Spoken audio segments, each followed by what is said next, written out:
ఆయన శ్రమను అంతటిలో ఆదరించుతున్నాడండి. ఎలాంటి ఆదరణ అంటే మనం ఎలా కనపడాలంటే జనానికి, అబ్బాయి వీళ్ళు దేవుణ్ణి నమ్ముకున్నారు కాబట్టి అందుకే కావాలా, వీళ్ళందరూ మందిరానికి వెళ్తారుగా, ప్రభువుని ఎరిగి ఉన్నారుగా, వాళ్ళ నాన్న చనిపోయినా కానీ ఎంత ధైర్యంగా ఉండగలుగుతున్నారు చూడండి. మా ఊర్లో కావుందండి, హిందువులామా, అత్తమామలు చూడటం లేదామని తల్లిదండ్రులు చూడటం లేదు. 4 పిల్లలు ఈ సైజు నుంచి ఆ సైజు వరకు ఉన్నారు. వాళ్ళందరిని పట్టుకొని దేవుడిని ఎరగనామా ఒకరోజు మందిరానికి వచ్చింది, మన మందిరానికి. అయ్యా నాకు ఎవరు ఆధారం లేరయ్యా, ఇక నేను దేవుడి దిక్కని వచ్చాను. భర్త చనిపోయాడు, అత్తమామని చూడటం లేదు, మా అమ్మ మా నాన్నని చూడటం లేదన్నాను. అటువంటి ఆమెకి నేను ఏం చెప్పాలి? దేవుడి మాటలు చెప్పి ప్రభువును ఉంచితే ఇవాళ 4 బిడ్డలు గొప్ప గొప్ప భవనాలు కట్టుకొని పెద్దవారయ్యారు. వాళ్ళందరూ ప్రభువుని నమ్ముకొని ఎక్కడ వాళ్ళకి ఆదరణ? ఆదరించిన తల్లిదండ్రులు, ఆదరించిన అత్తమామలు ఇప్పుడు వాళ్ళంటే పడుతున్నారు. చూశారండి ఎక్కడిది ఈ ఆదరణ? ప్రభువు కదా ఇచ్చింది. ఎవరైతే త్రోసివేశారో ఆ చిన్నపిల్లల 4 ఏమని మనం ఏడ ఆదరిద్దామని చెప్పి ఎవరైతే నెట్టివేశారో ఇవాళ వాళ్ళు ఉన్న స్థాయికి వారందరూ ఏళ్ళ ఆశ్రయిస్తున్నారు. ఎంత అద్భుతం అండి! కళ్ళారా చూసిన పనులు మేము, ఇవన్నీ కళ్ళారా చూసిన పనులు. అందుకనే ఇక్కడ మనకి ఏమంటున్నాడు, చదువుకునే మాటలు మరొకసారి చదవండి. 2 కొరింథీయులకు రాసిన పత్రిక. దేవుడు మమ్మను ఏ ఆదరణతో ఆదరించుచున్నాడో ఆ ఆదరణతో ఎట్టి శ్రమలలో ఉన్నవారినైనా ఆదరించుటకు శక్తి గలవారగునట్లు ఆయన శ్రమను శ్రమ అంతటిలో మమ్మను ఆదరించుచున్నాడు. అంటే ఎవరైతే ఆదరణ లేకుండా బాధపడుతూ ఉన్నారు అట్టి వారికి మనం ఎట్లా ఉండాలంట? మోడర్న్ గా కనపడాలా. అయ్యా దేవుణ్ణి నమ్ముకుంటే మమ్మల్ని మా దేవుడు ఎట్లా ఆదరిస్తున్నాడు చూసారా, కనపడుతుంది కదా మీకు, మీరు కూడా రండి అని వాళ్ళకి మనం మోడల్ గా కనపడేటట్టుగా ఉండాలంట. నిజంగా అట్టు కనపడుతున్నామా? నమ్ముకుంటే కదా మనం అట్టు కనపడేది. వాళ్ళకి మోడల్ గా కనపడాలా. మీరు శ్రమంలో ఉన్నారా? అసలు మీకేడ ధైర్యం అండి, ఇంత ధైర్యం అని వాళ్ళే అనుకుంటున్నారు. మా దేవుడే మాకు ధైర్యం, మా దేవుడు మమ్మల్ని ఆదరించాడు.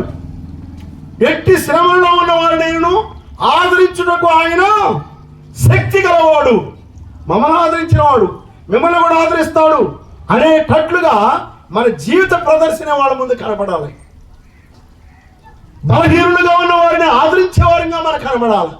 ఏమిటో వీళ్ళు కూడా బలహీనులుగా ఉన్నారు కదా, వాస్తవంగా వీళ్ళు కూడా దిక్కులేని వాళ్ళుగా ఉన్నారు కదా, వీరు కూడా ఆదరణ లేని వారుగా ఉన్నారు కదా, వీరు కూడా చింతలోనే ఉన్నారు కదా, వీళ్ళేంది మనకు నేర్పుతున్నారు? చూచారండి ఎంత గొప్ప మాట. వీళ్ళేంటి ఆ ఆదరణ ఆ ధైర్యం మనకు నేర్పుతున్నారంటే మా దేవుడండి అని చెబుతున్నారు వాళ్ళు కదా. ఏమంటున్నారు? మా దేవుడే అంటున్నారు. మరొక మాట కూడా చూద్దాం చూడండి. 7:6 ఇదే 2 కొరింథీయులకు రాసిన పత్రిక 7వ అధ్యాయము. తీతు రాక వలన, తీతు అంటే ఎవరు? ఒక భక్తుడు, పౌలు యొక్క శిష్యుల్లో ఒకడుగా పౌలు ద్వారా రక్షింపబడిన తీతు, ఆత్మీయ కుమారుడు. తీతును పంపించాడంటే కొంతమంది దగ్గరికి. ఇప్పుడు కూడా ఒకవేళ ఈ కుటుంబం దగ్గరికి దైవ సేవకులు వచ్చారు, సంఘ బిడ్డలు వచ్చారు, దూరం నుంచి దేవుని సేవకులు కూడా వచ్చారు. తీతు రాక వలన మీకు ఏమైందంట? అక్కడ మనకి ఏం రాయబడుతుంది? తీతు రాక వలన. ఆ మాట నేను చదవండి 7:6 2 కొరింథీయులకు రాసిన పత్రిక. అయినను దీనులను ఆదరించు దేవుడు. చూచారండి, వాస్తవంగా దీనులను ఆదరించేది దేవుడే కదా, దేవుడే ఆదరించేది కదా. ఎవరు ఆదరిస్తారు? మనుషులు కాదు, దేవుడు. దీనులను ఆదరించే దేవుడు. దీనులు అంటే ఎవరండి? ఎవరు నలిగిన హృదయంతో ఉంటారో కదా, ఎవరు బాధల్లో ఉంటారో, ఎవరు సమస్యల్లో ఉంటారో వారందరూ దీనులే కదా. దీనులను ఆదరించు దేవుడు. దేవుడు ఎవరు? దీనులను ఆదరించు దేవుడు.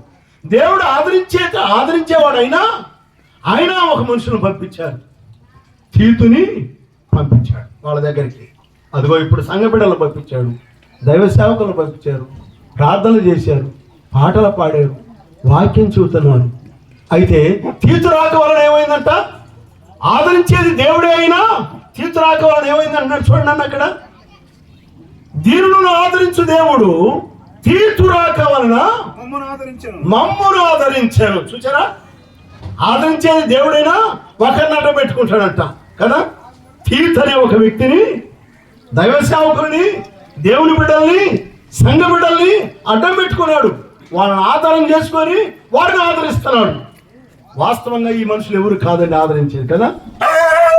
దేవుని ఆదరించే దేవుడు ఎవరు? ఆయన సంఘాన్ని అడ్డం పెట్టుకుంటాడు కొన్నిసార్లు వారిని ఆదరించడానికి. సంఘ సేవకులను అడ్డం పెట్టుకుంటాడు, దేవుని బిడ్డలను అడ్డం పెట్టుకుంటాడు.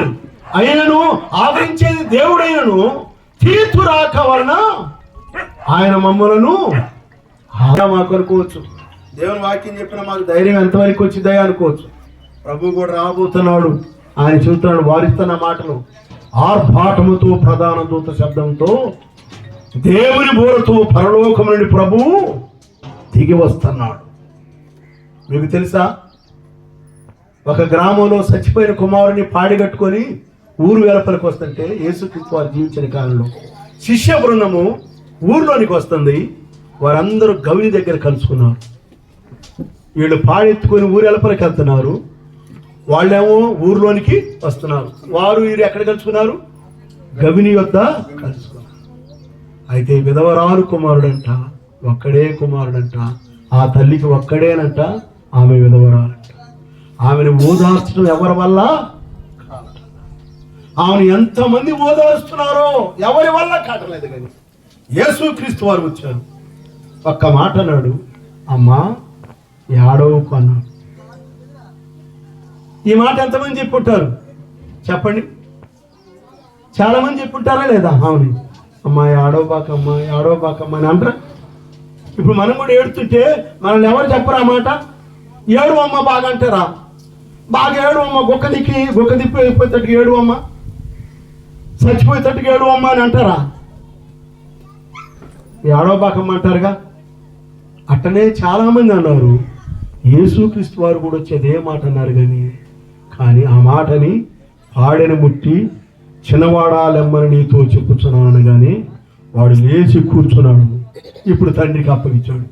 అమ్మ ఇప్పుడు ఏడు అమ్మ అంటే ఏడ్చిద్దాను. అమ్మా ఇదిగో నీ కుమారుడు అని చెప్పి ఏడుతావు, ఏడు అంటే ఏడ్చిద్దా? ఇక ఎప్పుడు ఏడవలేదు కదా.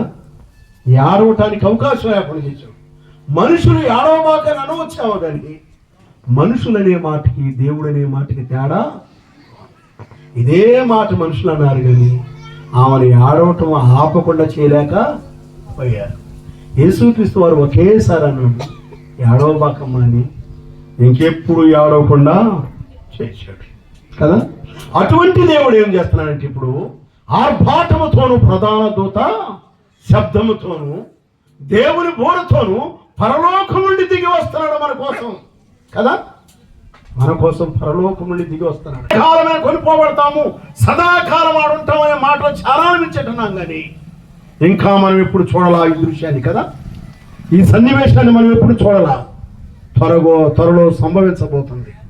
మన ప్రభు అయిన యేసుక్రీస్తు వారు రాబోతున్నాడు. మనం నిజంగానే ఉండబోతున్నాం. ఈ మాటలు నమ్ముతున్నారా? ఆయన వస్తాడని నమ్ముతున్నారా?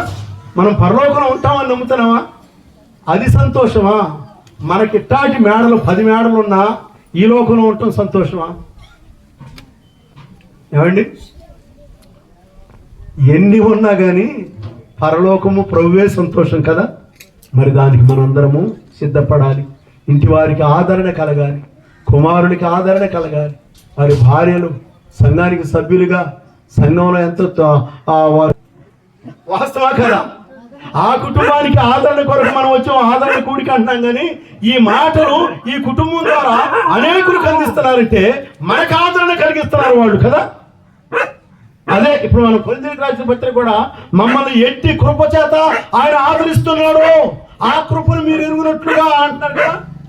శ్రమలో ఉన్న వారిని సైతము బలపరచుటకు ఆయన శక్తివంతుడు అని నిరూపిస్తున్నట్టుగా వాళ్ళింటిగా మనం వాళ్ళ ఆదరణ కూడికి మనం పెడితే వాళ్ళు ఈ మాటల ద్వారా సంఘాన్ని పిలిచి దైవ సేవకుల ద్వారా అనేకులకు ఆదరణకరమైన మాటలు తెలియజేస్తున్నారు. ఈ మాటలు వారికి కూడి వచ్చిన వారికి దీవెన ఆశీర్వాదకరంగా ఉండును గాక. దేవుడి మాటలు దీవించినట్లుగా నేను ముగిస్తాను. దైవజనుడి విషయాల్ని తెలియజేస్తాను.